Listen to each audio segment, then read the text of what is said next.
Ribuan tahun silam, sebelum kerajaan-kerajaan besar di Nusantara berdiri, ada sebuah lembah yang disebut Lembah Agung Ranwangi. Lembah itu dikelilingi gunung-gunung tinggi yang selalu diselimuti kabut, seakan langit enggan menyingkapkan rahasianya.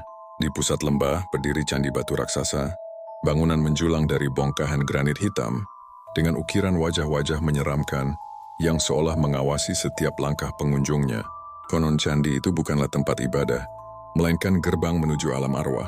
Awal kegemparan kerajaan Ranwangi yang makmur mulai diguncang ketika para petani menghilang satu demi satu.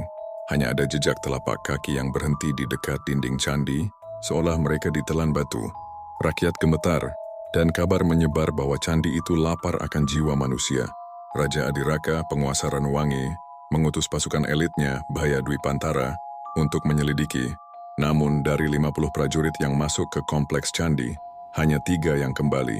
Dengan mata kosong dan lidah terkunci, mereka hanya bisa berteriak lirih. Gerbang terbuka, arwah menunggu. Kutukan penjaga orang-orang tua desa bercerita tentang penjaga gerbang. Sosok raksasa berwajah manusia setengah tengkorak yang terikat sumpah untuk menjaga keseimbangan dunia. Jika manusia melanggar batas dan membuka gerbang, ribuan arwah penasaran akan menyerbu, menguasai tubuh manusia, dan menjerumuskan dunia dalam kegelapan abadi.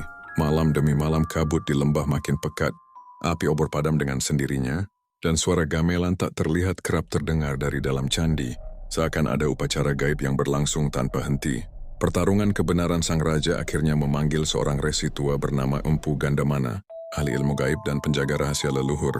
Dengan mantra kuno dan pusaka keris kala tunggal, ia memimpin rombongan terakhir untuk menutup kembali gerbang yang telah terbuka. Namun semakin mereka masuk, candi berubah layaknya labirin hidup. Dinding bergerak, lantai bergetar, dan bayangan prajurit yang gugur bangkit kembali sebagai arwah pertempuran melawan mereka. Dalam pertempuran kolosal antara manusia dan arwah, langit berubah merah darah, petir menyambar tanpa suara, dan tanah berguncang seperti hendak menelan seluruh lembah. Akhir yang terbungkus misteri konon, Empu Gandamana berhasil mengunci gerbang dengan mengorbankan dirinya, namun tidak ada yang tahu bagaimana ia melakukannya.